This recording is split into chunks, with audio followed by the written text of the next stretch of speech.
સુરતના વરાછામાં યુવતીની છેડતી કરનાર રોમિયોને જાહેરમાં મેથીપાક અપાયો. 6 યુવકોએ ભેગા મળી લાતો અને મુક્કાનો વરસાદ કર્યો. છેડતીખોરે એફિડેવિટ કરી માફી માંગી.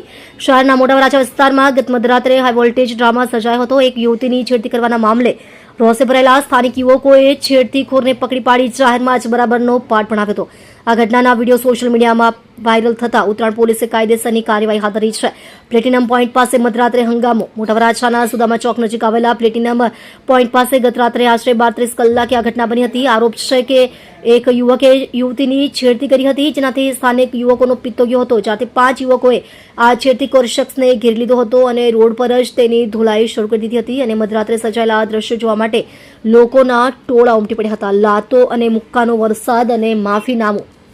સોશિયલ મીડિયામાં વાયરલ થયેલા વિડીયોમાં જોઈ શકાય છે કે આશરે 6 જેટલા શખ્સો છેડતી કરનાર યુવક પર તૂટી પડ્યા છે. તેને લાકડીઓ અને લાતો મુક્કાઓ વડે નિર્દયતાથી ફટકારવામાં આવી રહ્યો છે. યુવક સતત માફી માંગતો હોવા છતાં લોકોનો રોષ શાંત થયો ન હતો.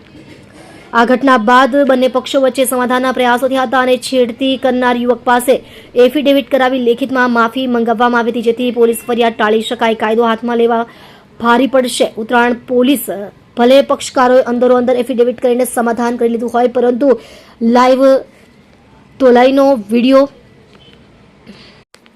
વાયરલ થતાં જ પોલીસ હરકતમાં આવી છે. ઉત્તરાયણ પોલીસ સ્ટેશન દ્વારા આ મામલે તપાસ તેજ કરવામાં આવી છે. પોલીસનું કહેવું છે કે કોઈ પણ સંજોગોમાં નાગરિકો આ રીતે કાયદો હાથમાં લઈ શકે નહીં. વિડીયોમાં દેખાતા તમામ યુવકો અને ભોગ બનનારને પોલીસ સ્ટેશન બોલાવી તેમના નિવેદનો નોંધવાની પ્રક્રિયા શરૂ કરવામાં આવી છે.